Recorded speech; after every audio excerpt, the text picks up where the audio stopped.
দল এসেছে, দল আছে, এমপি এসেছে, এমপি আছে, রাজা এসেছে, রাজা আছে। বাংলাদেশের ভাগ্য পরিবর্তন হয়নি, পঞ্চগড়ের ভাগ্য পরিবর্তন হয়নি। এই জেলার মানুষ দু একটা রাস্তা নিয়ে এই সবসময় সন্তুষ্ট হয়েছে। এই একটা জেলার একটা হাসপাতাল হয়নি। এই জেলার মানুষ দিনের পর দিন রাজপথে দাঁড়িয়েছে, কিন্তু এই কেন্দ্রে বিভিন্ন ধরনের প্রভাবে এই পঞ্চগড়ের মানুষ তার ন্যায্য অধিকারগুলো পায়নি।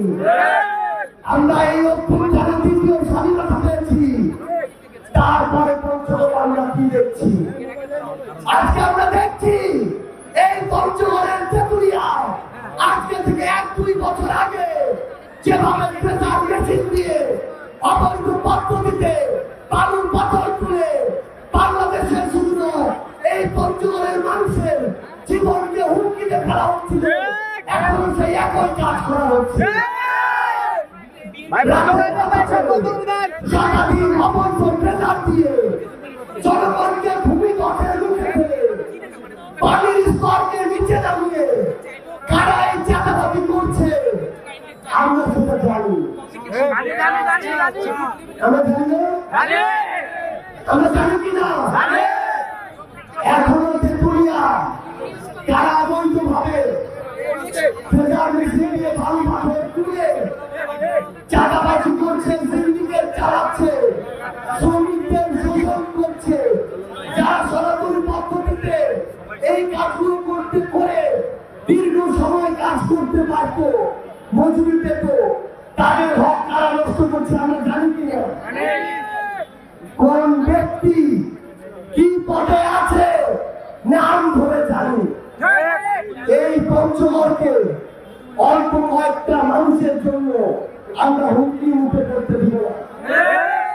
মোর ভাই, বাপ, দাদা, চাচা, মা, বোনরা শুনে নাও, এই পঞ্চগড় এই যে 8-10টা লোক মিলে পাথর আর বালু তুলে হবে, পঞ্চগড়ের যে একটা ধ্বংসের দিকে ভূমিধসের দিকে লেগে আছে, এইটার ফল আমার লক্ষ লক্ষ মানুষ, আমার পরবর্তী ছোঁয়া সবাইকে ফল ধরতে পারবে।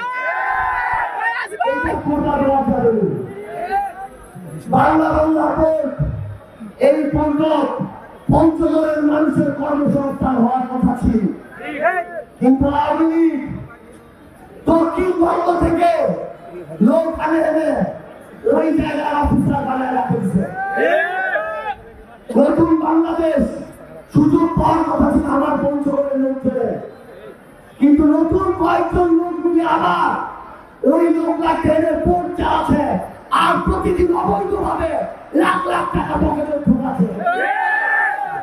ওই বাংলাদেশটা পঞ্চগড়ের যদি 1000 মানুষের চাকরি হয়, 1000টা পরিবার ঠিক হবে কিনা? এই পঞ্চগড় এখনো থানায় যদি যান 2-1টা ভালো পুলিশ ধরলেও এমন অনেক পুলিশ আছে যা কাঁচা সারবার আগত মুখ টেনে আগত টাকা দিব আপনার হাতত থাকবে।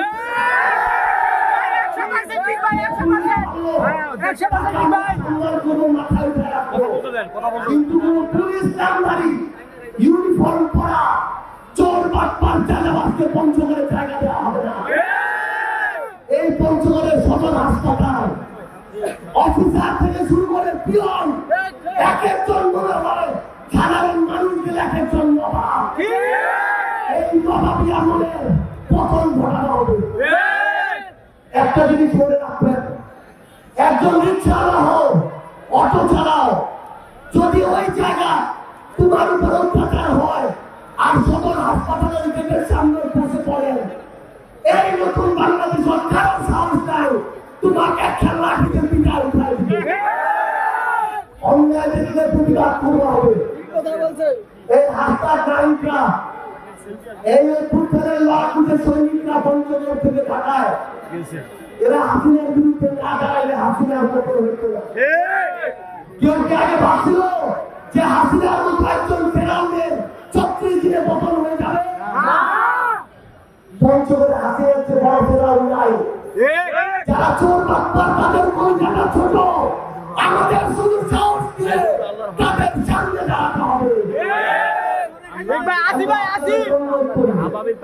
পঞ্চগড় বাংলাদেশের সর্বান্তরের জেলা।